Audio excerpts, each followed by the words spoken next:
नमस्कार मेरे प्यारे बच्चों, PNS memorial school online classes में मैं पूजा सिंह आपका हार्दिक स्वागत करती हूँ। कैसे हो आप सभी लोग? आशा करती हूँ मन लगा के आप अपनी पढ़ाई कर रहे होंगे।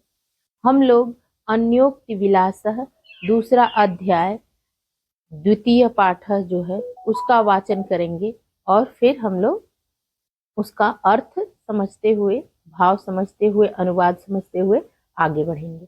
तो देखो आप लोग, पहला अन्योक्ति क्या है? ठीक है।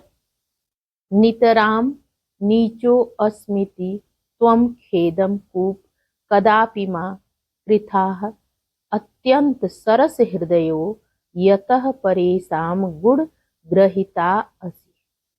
देखो बच्चों, एक एक शब्द का अर्थ हम लोग पहले समझ लेते हैं।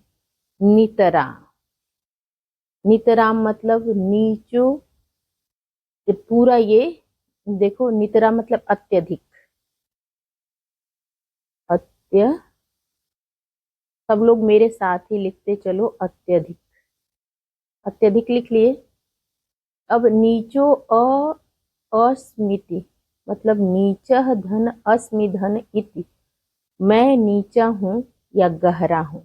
अब ये कुएं की बात है ना, अभी आप लोग को कूप जो है कुएं की बात यहाँ पर की गई है, तो गहरा। तो इसका अर्थ आप लोग लिख लीजिए, नीचो अस्मिति। देखो ऐसे लिखो, नी नीचः धन अस्मि, अस्मि धन इति। एक लाइन से लिखोगे आप लोग, रुक जाओ ऐसे करते हैं। देखो इसका अर्थ आप लोग लिखो कि नीचह, पहले ऐसे ब्रैकेट बना लो, लिखो नीचह धन अस्मि, अस्मि धन इति। अब आप लोग अर्थ इसका लिखोगे, ये आप लोग संधि विच्छेद किए, ठीक। अब इसका अर्थ होगा नीचो अस्मिति मतलब कि मैं नीचा हूं, और कूप की बात हुई तो गहरा, तो लिखो मैं नीचा, और कोष्टक में लिख लो गहरा हूं, ठीक। मैं नीचा हूं, ठीक। अब आप लोग लिखो खेदम, खेदम मतलब दुख, दुख हो गया। अब कदापि, कदापि मतलब लिख लो कदा धन अपि, पहले ये विच्छेद करते हैं तब समझ में आएगा। कदा धन अपि, जब संधि विच्छेद करोगे ना आप लोग तो इसका अर्थ निकल के आएगा। कदापि मतलब कभी भी, कभी, सॉरी कभी भी, ठीक। अब लिखो आप लोग माँ कृथा, माँ कृथा मतलब लिख लो मत करो, मत करो, मत करो, ठीक है।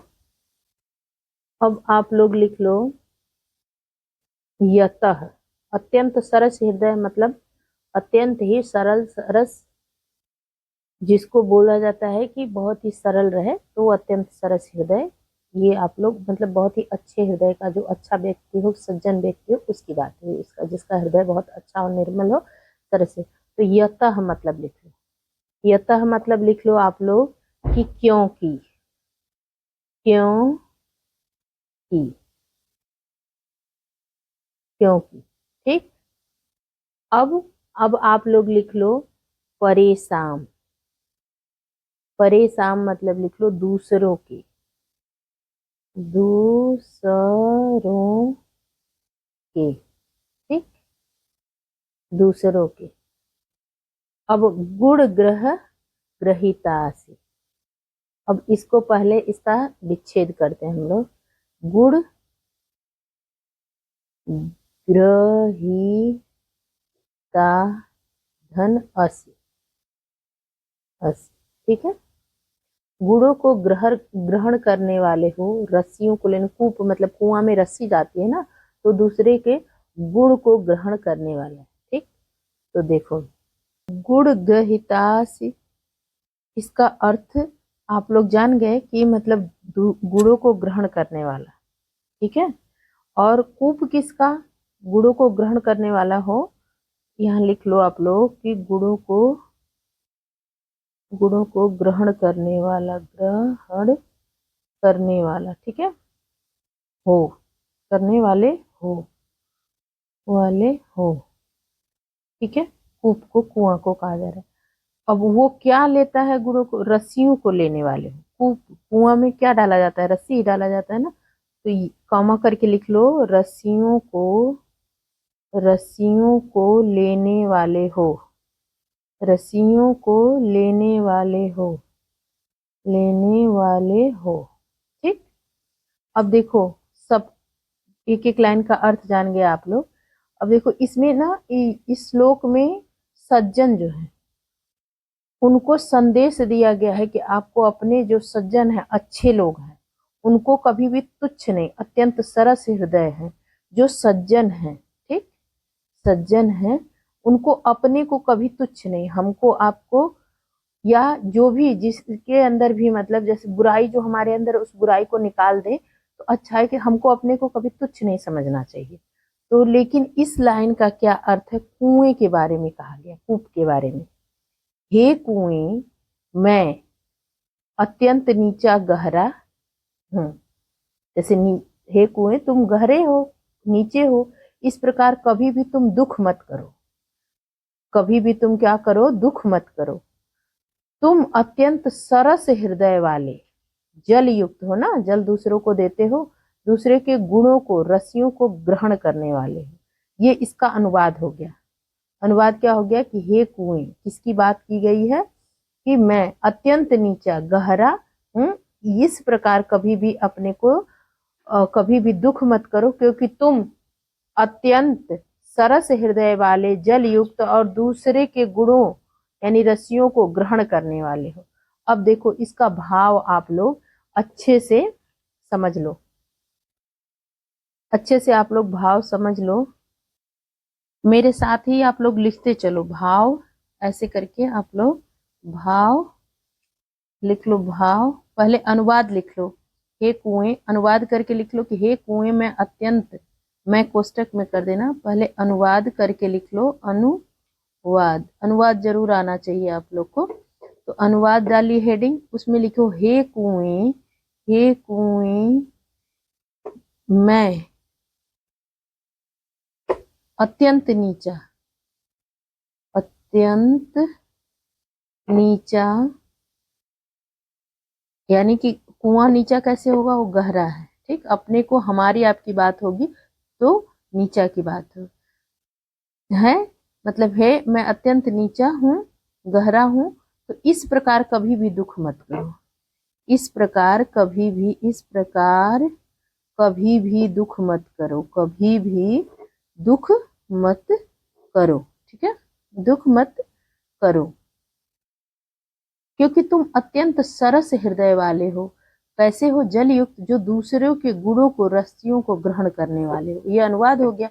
अब भाव हेडिंग के अंतर्गत आप लोग लिख लो कि हे गंभीर पुरुष, जो भी सज्जन पुरुष हैं, सरस हृदय वाले हैं, तो उनको संबोधन करके हे गंभीर पुरुष, मैं अत्यंत तुच्छ हूँ ऐसा समझकर मन में खेद मत करो, क्योंकि तुम सरस हृदय वाले हो और दूसरे के गुणों को ग्रहण करने वाले हो। भाव यहाँ पर ये है कि व्यक्ति कितना भी छोटा क्यों न हो, वह सरस हृदय और दूसरे के गुणों को ग्रहण करने वाला है, तो वह कभी भी किसी से भी कम नहीं है। एक बार और आप लोग भाव समझ लो कि हे गंभीर पुरुष, भाव हेडिंग के अंतर्गत लिख लो आप लोग पेन से, हे गंभीर पुरुष मैं अत्यंत तुच्छ हूँ ऐसा समझकर तुम मन में खेद मत करो, क्योंकि तुम सरस हृदय वाले और दूसरों के गुणों को ग्रहण करने वाले हो।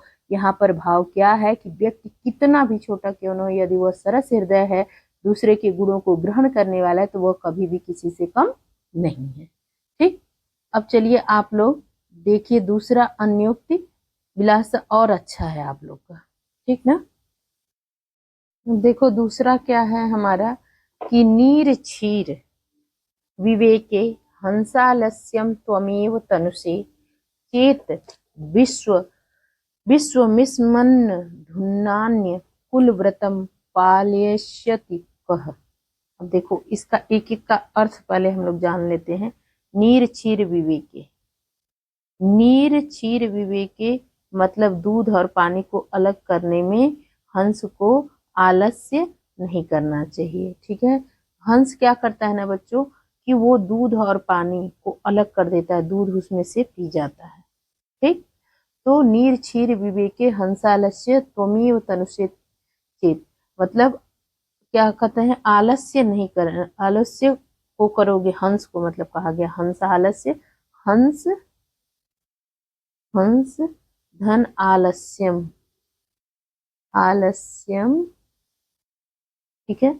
मतलब हंस आलस्य करोगे, को हंस आलस्य को मतलब करोगे, हंस आलस्य करोगे, इसका अर्थ लिख लो हंस आलस्य करोगे, को होगा यहाँ पे, लेकिन हंस आलस्य लस्य को ये इसका अर्थ होगा, ठीक। लेकिन यहाँ पर करोगे होगा, क्या होगा करोगे, ठीक। हम नीर क्षीर विवेके, नीर क्षीर विवेके हंस के पास ही ये दूध और पानी को अलग करने का ढंग है, ठीक है। नीर क्षीर, नीर मतलब पानी, ठीक ना। तो लिख लो दूध और पानी को अलग करने में, दूध और पानी को अलग करने, को अलग, ठीक है, अलग करने में हंस अगर आलस्य करोगे तो तनु से करते हो, तनु से मतलब करते हो, लिख लो तनु से मतलब करते हो, चेत मतलब यदि, चेत मतलब लिख लो यदि, ठीक, करते हो तो विश्व अस्मिन अधुना धन अन्य, ये संधि विच्छेद करोगे जब ना संस्कृत में तब अर्थ निकल आएगा। लिखो आप लोग विश्व, सभी लोग लिखो विश्व धन अस्मिन, अस्मिन अधुना धन, अधुना, अधुना धन अन्य, पहले सभी लोग ये लिखो विश्व धन अस्मिन धन अधुना धन अन्य, अन्य ये लिख लेना, ठीक है। मतलब अब इस विश्व में दूसरा, इसका अर्थ क्या हो गया अब इस विश्व में दूसरा, विश्व में दूसरा, दूसरा, ठीक है। अब देखो कुल व्रतम, कुल व्रतम कुल के व्रत को, मतलब आपके कुल की परंपरा जो चली आ रही है, कुल के व्रत को, व्रत को, ठीक है। अब आप लोग लिख लो पालयिष्यति मतलब पालन करेगा, पालन करेगा, ठीक। कह मतलब कौन, सभी लिख लो कह मतलब कौन। अब इसका अर्थ देखो, यह ना हंस के माध्यम से हमको आपको लोगों को अपने कर्तव्यों के प्रति आलस्य न करने के लिए कहा गया, ठीक। अब देखो अनुवाद डालो हेडिंग आप लोग, अनुवाद, ठीक। अनुवाद हेडिंग डाली, अब लिखो हे हंस, हे हंस, लिखते चलो आप लोग मेरे साथ ही लिखो अनुवाद डाल के, हे हंस यदि तुम ही दूध और पानी को अलग करने में आलस्य करोगे तो इस संसार में दूसरा कौन अपने कुल की मर्यादा का पालन करेगा। फिर से सुन लो आप लोग, हे हंस, लिख लो आप लोग हे हंस यदि तुम ही दूध और पानी को अलग करने में आलस्य करोगे तो इस संसार में दूसरा कौन अपने कुल की मर्यादा का पालन करेगा, ठीक ना। अब भाव हेडिंग के अंतर्गत लिखो, भाव डालो, सभी लोग लिखो कि हे गुणग्राही पुरुष, यदि तुम ही गुण और दोषों को समझने में आलस्य करोगे और उचित अनुचित का निर्णय नहीं करोगे तो इस संसार में दूसरा कौन अपने कुल व्रत का पालन करेगा। भाव यहाँ पर क्या है कि कुलीन वृत्ति मतलब अच्छे लोग की बात की गई है, ठीक, जिसके पास विवेक है उनकी बात की गई है। कुलीन वृत्ति के लोग को अपने कुल व्रत अर्थात उचित अनुचित का विवेक करने में कभी आलस्य नहीं करना चाहिए, ठीक ना। अब तीसरा हम लोग देख लेते हैं कि कोकिल कोकिल यापय दिवसान तावद विरसान करील विटपेशु यावन्मिल दलिमालः कोअपि रसालः समुल्लसति।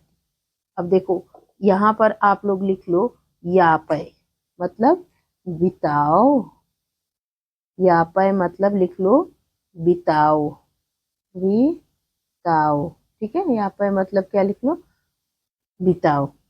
अविरसान, विरसान मतलब नीरस, नीरस, ठीक है। करील विट पेशु मतलब करील के पेड़ों पर, करील के पेड़ों पर, पेड़ों पर, ठीक। अब लिख लो आप लोग, पहले इसका आप लोग संधि विच्छेद करो। यावत, यावत धन मिलद, मिलद अलिमालह, अलिमालह, ठीक। जब तक भौरों की पंक्ति से युक्त, इसका अर्थ क्या होगा, जब तक, जब तक भौरों की, भौरों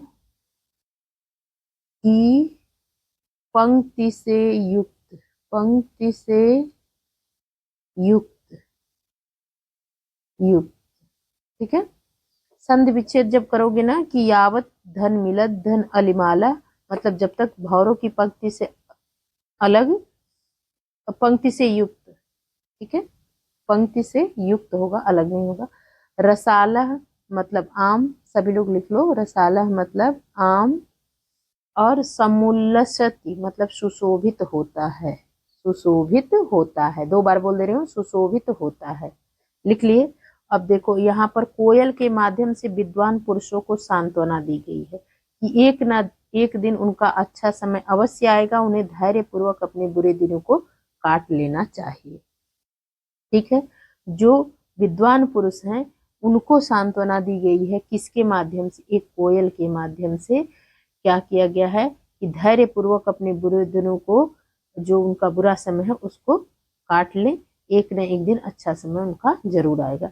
अनुवाद हेडिंग डालो आप लोग, अनुवाद, अनुवाद। इसके अंतर्गत लिखो हे कोयल जब तक अपने नीरस दिनों को, दो बार बोल रही हूँ, लिख लो हे कोयल जब तक अपने नीरस दिनों को करील के पेड़ों पर बिता लो, ठीक है, मतलब कांटे के पेड़ों पर बिता लो। जब तक भौरों की पंक्ति से युक्त कोई आम का वृक्ष विकसित नहीं होता है तब तक तुम करील के पेड़ों पर मतलब आम के वृक्ष पे जब तक आम आएगा, ठीक है, वो उसमें जो आम के पहले उसका फर लगता है फिर आम आता है, तब तक तुम करील के पेड़ पर अपने नीरस दिनों को कांटे के पेड़ों पर बिता लो।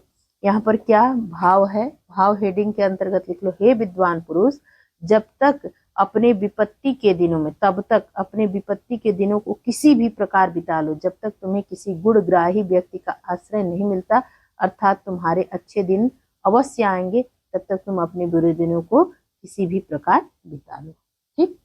अब चलिए हम लोग अगला देख लेते हैं। रे रे चातक सावधान मनसा मित्र छड़म सूर्यताम अम्भोदा बहो ही संति गगने सर्वे अपि नैतादृशाः केचिद् वृष्टिभिर् आद्रयन्ति वसुधां गर्जन्ति केचिद् वृथा यम यम पश्यसि तस्य तस्य पुरतो मा ब्रूहि दीनं वचः।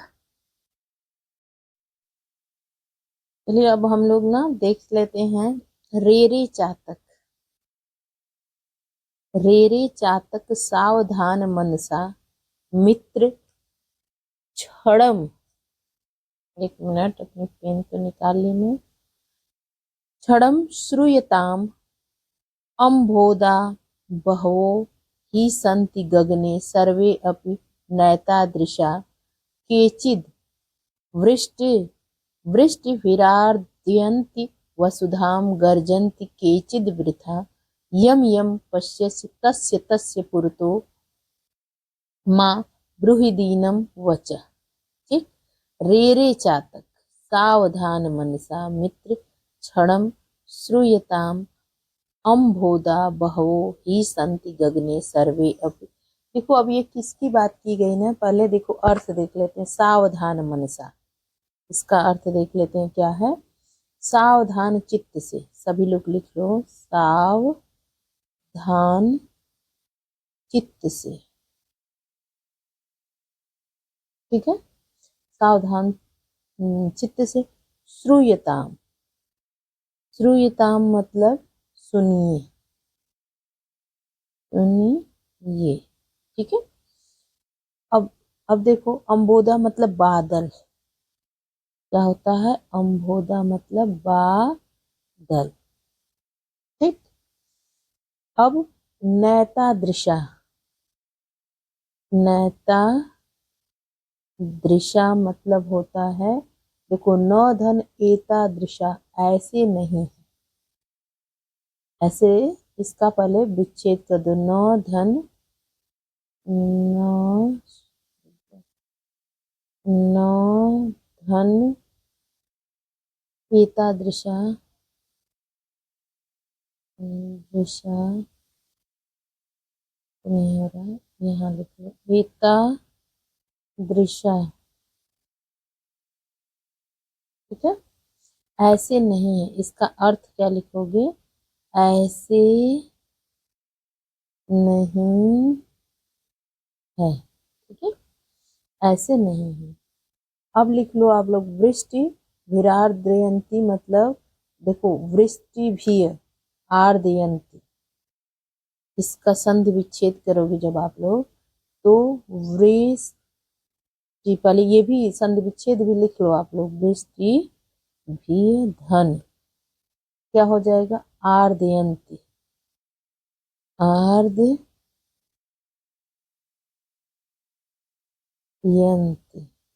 ठीक है, अब अर्थ लिख लो, अर्थ इसका लिख लो, वर्षा करके गीला कर देते हैं, आर्द्र कर देते हैं ना, गीला कर देते हैं, वर्षा करके गीला, गीला कर देते हैं, कर देते हैं, कर देते हैं। ठीक। अब ये हो गया। अब देखो वसुधाम, पृथ्वी जानते ही हो आप लोग, वसुधा मतलब पृथ्वी, गर्जंती गर्जना, और केचिद वृथा। ठीक है, अब वृथा मतलब व्यर्थ, व्यर्थ, वृथा मतलब व्यर्थ, लिख लिया आप लोग, वृथा मतलब व्यर्थ। यम यम, यम यम मतलब लिख लो आप लोग, जिस जिसको, जिस जिसको, सारा शब्द अर्थ आप लोग का लिखा रहना चाहिए, जिस जिसको। अब देखो माँ ब्रूही मतलब मत, माँ ब्रूही मतलब मत कहो, मत कहो। ठीक है, मत कहो। दीनम वच, दीनता भरे वचन, दीनम वच मतलब दीनता भरे वचन, दीनता भरे वचन। ठीक है, दीनता भरे वचन।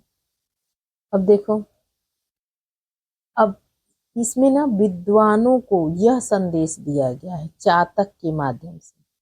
पहले बात को समझो आप लोग, चातक के माध्यम से विद्वानों को यह संदेश, व्यक्ति को किसी के सामने याचक बनकर हाथ नहीं फैलाना चाहिए, विद्वान की बात कही गई है। अब इसका अनुवाद सब लोग लिखो, डालो अनुवाद हेडिंग, अनुवाद हेडिंग डालो और लिखो आप लोग अनुवाद।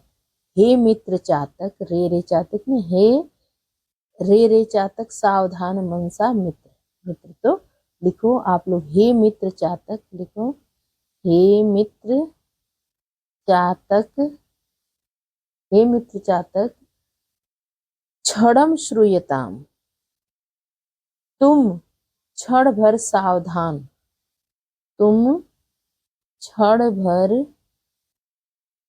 भर सावधान चित्त से मेरी बात सुनो, चित्त से, तुम क्षण भर सावधान चित्त से मेरी बात, चित्त से मेरी बात, चित्त से मेरी बात सुनो, मेरी चित्त से मेरी बात सुनो, ठीक, बात सुनो। अब लिखो आप लोग कि आकाश में बहुत से बादल रहते हैं, अम्बोदा बहो ही संति गगने सर्वे अपि नैतादृशा। आकाश में बहुत से बादल रहते किंतु सभी ऐसे उदार, मतलब सभी ऐसे नहीं हैं कि सभी वर्षा नहीं करते, कुछ गरजते हैं तो कुछ बरसते हैं। तो आप लोग इसका लिखिए कि आकाश में बहुत से बादल रहते हैं। लिखिए आप लोग, आकाश में बहुत से बादल, आकाश में बहुत से बादल रहते हैं, बहुत से बादल रहते हैं। यही अनुवाद आएगा आप लोग को, इसीलिए इतना लिखवा रही हूँ आप लोग को, रहते हैं। किंतु सभी ऐसे मतलब नहीं होते हैं, किंतु लिखो, किंतु सभी ऐसे नहीं, ऐसे सभी ऐसे नहीं है, तो इसकी जगह ऐसे उदार लिख लो, उदार नहीं है कि बरसे, उदार नहीं है, ठीक है।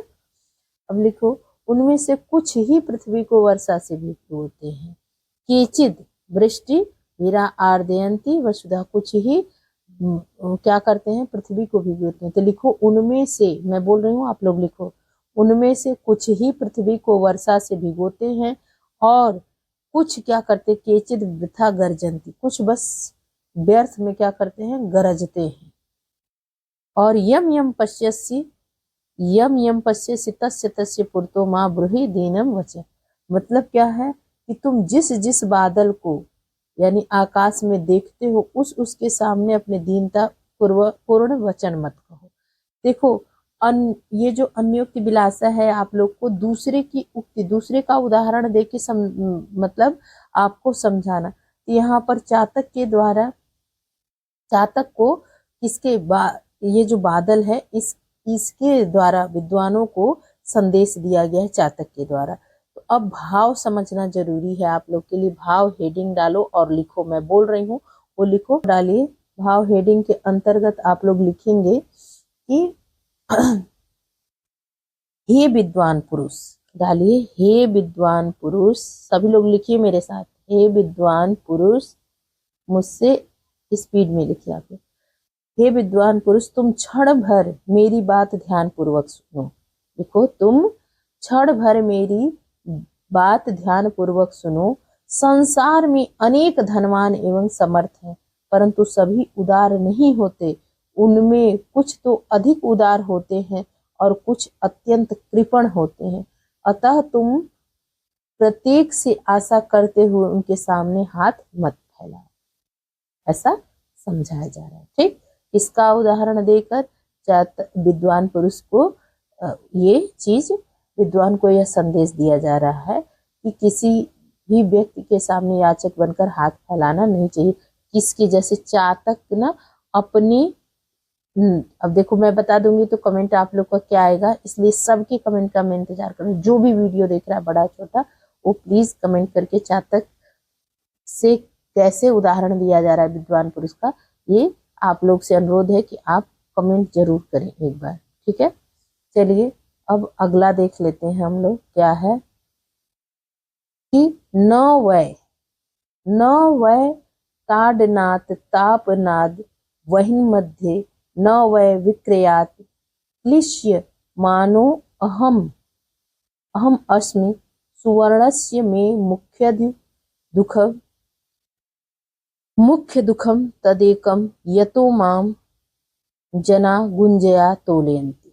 न वै ताडनाथ तापनाद वहिन मध्ये न वै विक्रयात क्लिश्य मानो अहम अस्मि सुवर्णस्य मे मुख्य दुखम तदेकम यतो माम जना गुंजया तोलियम। अब देखो यहाँ पर किसकी बात, किसके द्वारा ये अन्योक्ति आप लोग को किसके माध्यम से समझाया जा रहा है? यहाँ पर ना स्वर्ण के माध्यम से। किसके माध्यम से? स्वर्ण, सोना, सोना जो पहनते ना, उसके माध्यम से विद्वान और स्वाभिमानी पुरुष की व्यथा को अभिव्यक्त किया गया है। उनकी व्यथा को अभिव्यक्त कि जैसे स्वर्ण ने, अभी पहले शब्द अर्थ लिख लेते हैं फिर आगे बढ़ते हैं। देखो, ताड़नाथ मतलब पीटने से, पीटने से, ठीक है।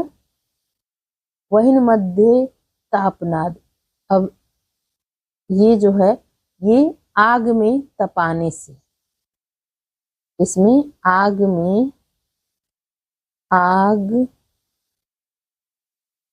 में तपाने से, तपाने से, ठीक है, आग में तपाने से, ठीक। विक्रयात, विक्रयात मतलब क्या होता है? बेचने से, बेचने से, ठीक। अब क्लिश्यमानो अहम अस्मि मतलब क्या होता है? क्लिश्यमानः धन अहम धन अस्मि। देखो, ये आप लोग को ना इसका संधि विच्छेद करिए आप लोग कि क्लिश्यमानः,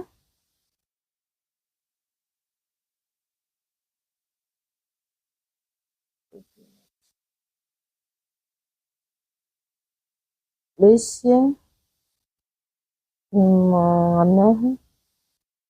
धन अहम धन अस्मि, अस्मि, ठीक ना। तो इसके मतलब लिखो, मैं दुखी नहीं हूं,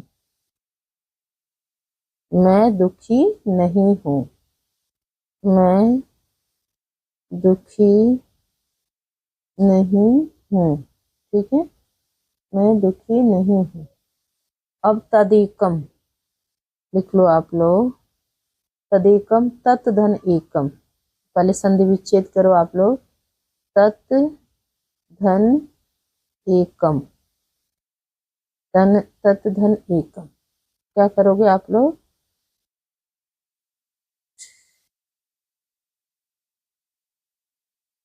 तत्, पहले संधि विच्छेद करो आप लोग, तत् धन एकम, हो गया तत् धन एकम। अब इसके बाद वह एक है, तो एकम मतलब वह एक है, वह एक है, ठीक, वह एक है। अब गुंजया, गुंजया आप लोग लिखो रत्ती से, रत्ती से, गुंजा रत्ती से और गुंजा फल से, ठीक है, गुंजा फल से, गुंजा फल से, ठीक है। अब तोलयंती मतलब तौलते हैं, तोलयंती मतलब तौलते, तौलते हैं, ठीक है, तौलते हैं। अब देखो,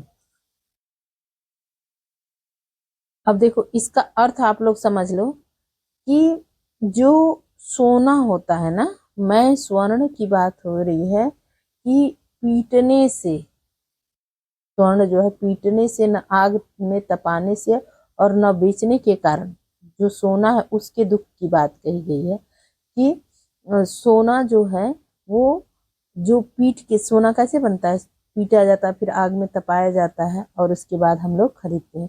वो बेचने के कारण उसको दुख इस बात का है कि सोने को किससे तौला जाता है? रत्ती से, एक रत्ती दो रत्ती जो घुंघची होती है ना, उससे तौला जाता है, इस बात का दुख उसको है। तो यहाँ पर विद्वान और स्वाभिमानी पुरुष विपत्तियों से नहीं डरता, किस चीज से डरता है? कि उसकी तुलना किससे की जाती है?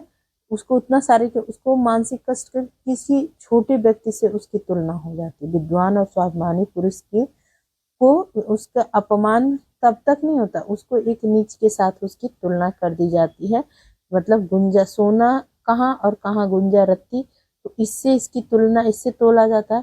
तो ऐसे विद्वान पुरुष को किससे, जैसे सामान्य के साथ तुलना जब हो जाता है उसका, तब वो उसको बहुत ही मानसिक पीड़ा होती है। ठीक, तो अनुवाद लिखो, अनुवाद डालो आप लोग, अनुवाद यही आएगा। अनुवाद आप लोग यहीं से याद करते चलोगे ना मेरे साथ, तो आप लोग को बहुत अच्छा लगेगा। अनुवाद लिखो, मैं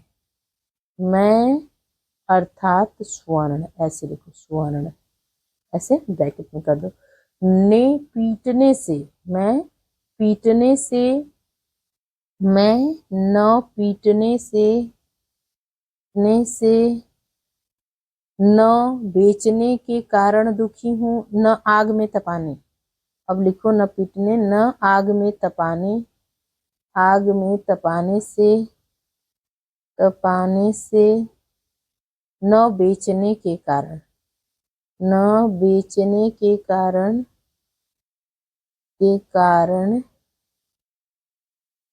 दुखी हूँ। मुझे तो बस एक ही मुख्य दुख है कि लोग मुझे रत्ती या अर्थात घुंघची से तौलते हैं।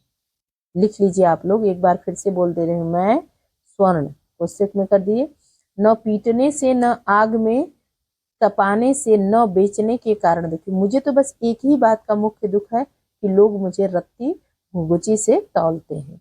अब भाव लिखो, भाव हेडिंग के अंतर्गत कि आपको किस क्या उदाहरण, विद्वान और स्वाभिमानी पुरुष विपत्तियों से नहीं डरता, ठीक है, जो तब उसका अपमान, जब नीच व्यक्ति के साथ उसकी तुलना कर दी जाती है विद्वान की, तो शारीरिक कष्ट उतना दुख नहीं देते हैं।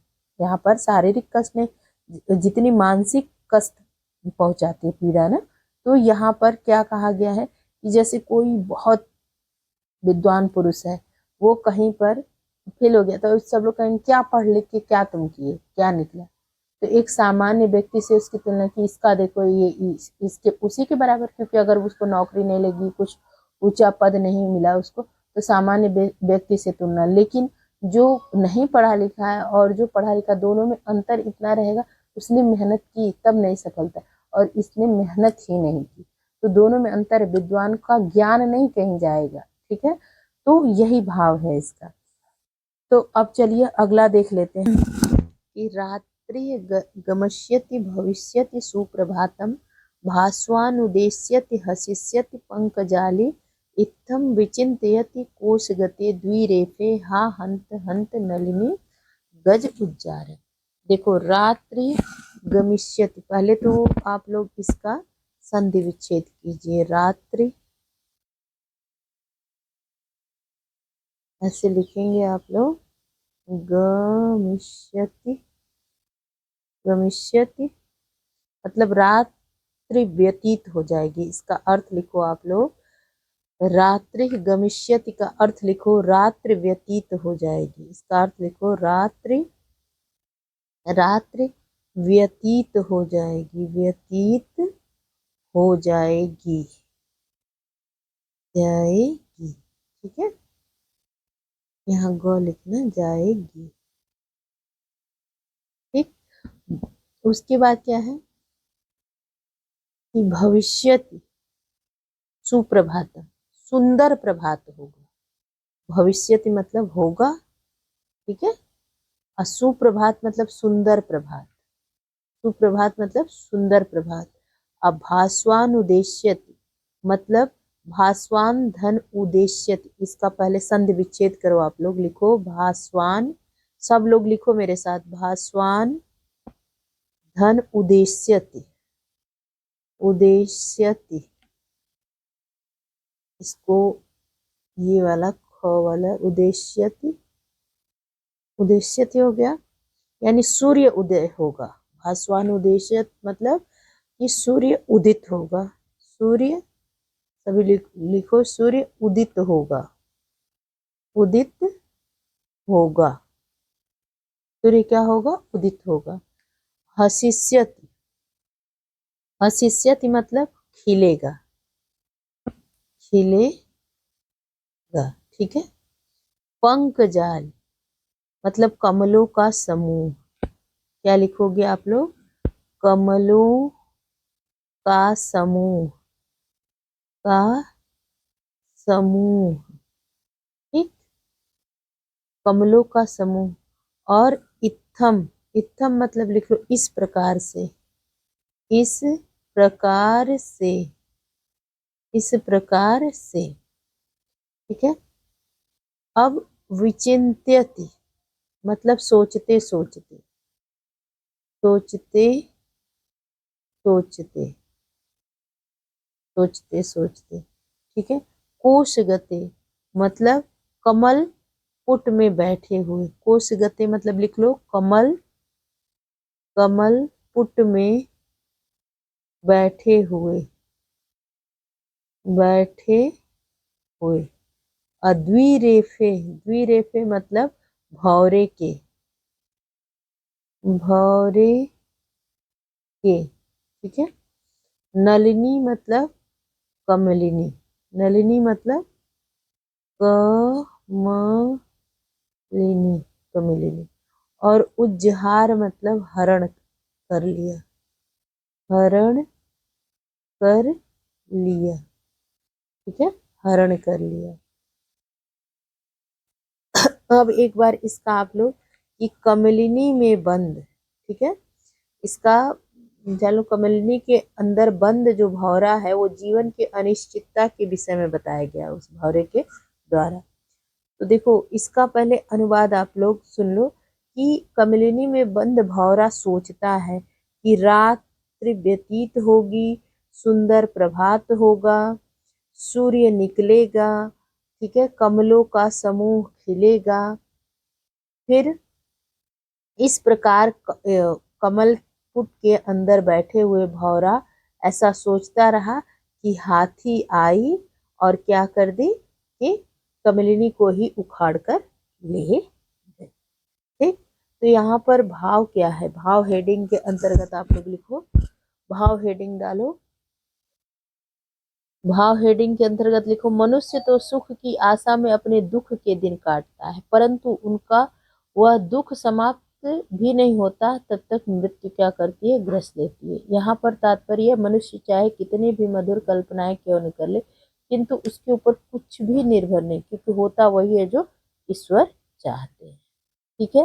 तो धन्यवाद, मिलूंगी नेक्स्ट वीडियो में, ओके।